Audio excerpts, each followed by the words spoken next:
Hi, everybody. Katherine Reay here, and welcome to the 10-Minute Book Talk, where best-selling authors get together to chat all things books for 10 short, sweet minutes. Today, I'm joined with Marie Bostwick. Unfortunately, Rachel Linden is traveling the globe, and she's not with us, but we're here today with Lisa Barr, and I have her book on Audible. If you haven't heard about it, you soon will, but it is fantastic. Woman on Fire.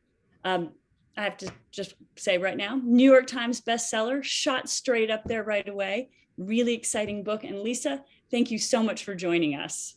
Thank you so much for having me. And there's nothing that makes me feel more joy than authors supporting authors. So thank you for all of you, your whole team, for what you do. So Woman on Fire was really a joy to write. And it is about a 24-year-old young, savvy journalist who gets embroiled in a major international art scandal centered around a Nazi looted painting.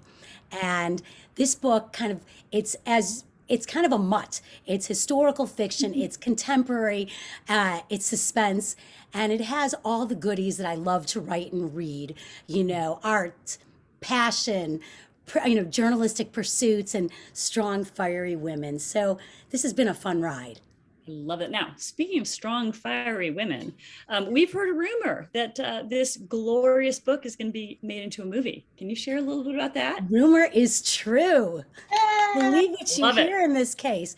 So it's a crazy story, but I would say, the book came out in March, and in October, I had sent, an ARC. An ARC, for those who are listening, is an advanced reader's copy.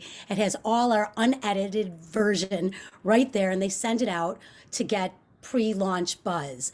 So I thought to myself, you know what?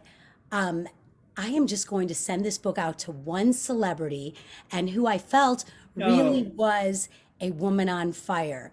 So through some sleuthing, I found Sharon Stone's business office and I sent the book. And I thought, okay, that'll be trashed, I'm sure. When is she ever going to get to this arc? It wasn't even a book yet. So my husband and I are sitting and watching Netflix. I get a text, but this is about 3 or 4 weeks later, and it said, "Hi, it's Sharon Stone. I'm on vacation. I'm reading your book. I love it. Has it been optioned?" And at first I thought it was one of those, I'm in Barcelona and I lost all my money Right, type exactly. messages, Help right? me. I'm like, no, this, whatever. And then I remembered, oh my God, I sent this book. This is happening. So, of course, I did a happy dance on the couch. I may or may not have let out a Tarzan scream, and very soon after, everything came together. And, it's really a dream come true. And I have to tell you, she's lovely and generous and a cheerleader. And I feel really like my book found the right woman, the right person to, bring it to the screen. And so it's all in the beginning stages right now. Okay, I got to tell you though, I am so in awe of your courage and your resourcefulness, and you're just thinking out of the box. And whoa, just yeah.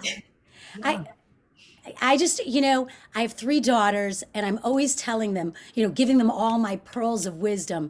And it's always, a door closes, go through the window, go outside of the box, as you say. And I thought, okay, you know what? Time to put this into action. What's the worst thing that could happen? A no, or it's ignored. Right. And this time it wasn't. And it's, I really feel very blessed and excited about it. We'll see where it goes. Yeah. That is so thrilling. That is just super. Thank you.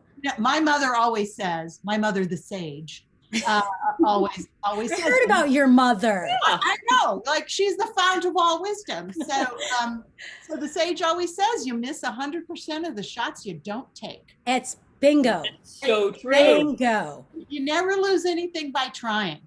Exactly. Good for you. Yay. Yay. Thank you. I love that story.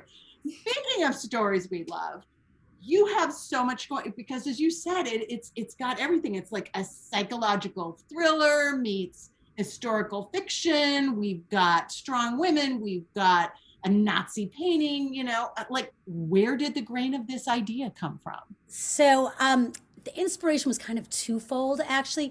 So, I've been a journalist for almost 30 years. I was a reporter in the Middle East for 7 years, lots of really interesting experiences.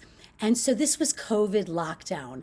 And I thought to myself, if I'm going to write something, I'm going to go back to my happy place. I'm going to go back to when I was that young reporter, idealistic, willing to take on any story, not looking at consequences whenever I said yes.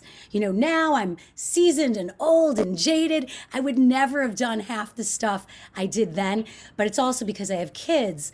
But then I was looking at a time before I had kids, and I thought I really want a protagonist to be sort of, I would say, the young journalist that I was, and give her that side of me as a protagonist. And so Jules Roth, the main character, is the most like me of any a character I've written, and I've actually given her in the book my personal backstories as well. Oh my goodness! Yeah. I didn't know that. So there's an incident in there, her backstory, where she was an anonymous girl, and it's not giving away any spoilers. But when I was 17, I was on an internship program in our state capital in Springfield, and I was approached by a law enforcement unit to see if I would be willing to be used as bait to help break a sex trafficking ring. And of course, at that time, you didn't need your parents to sign off on anything. I was 17 and I was like, hell yeah, I'm in. And so I never even told my family for at least 10 years what happened. And so I was used as bait. We did break a sex trafficking ring. There were arrests, not as embellished as it is in Woman on Fire, but that backstory was mine that I gave to Jules.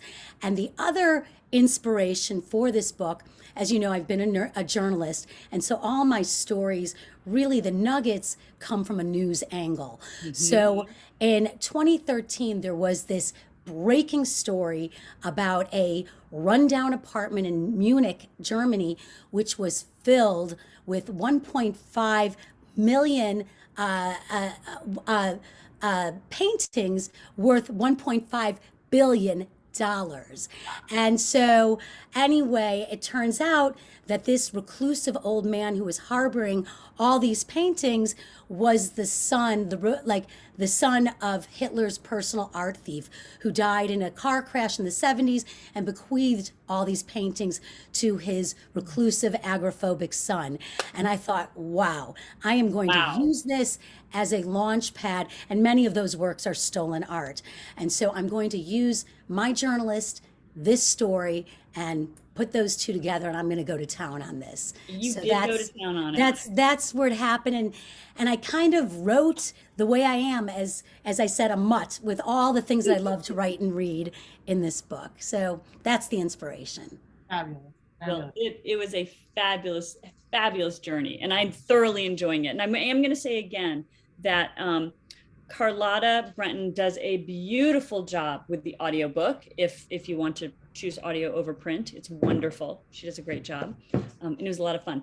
Lisa, before we let you go, however, we always ask one question, and that is, what is making you happy today? Well, if you're a Chicagoan, you know the sun is shining. So I wake up at about 6 a.m. to do some meditation and kind of plan my day, drink coffee.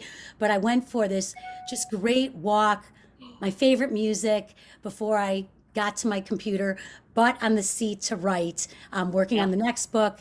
Of course, it never stops. Never stops. But the sunshine and that walk, I would say, kind of put me on my path today.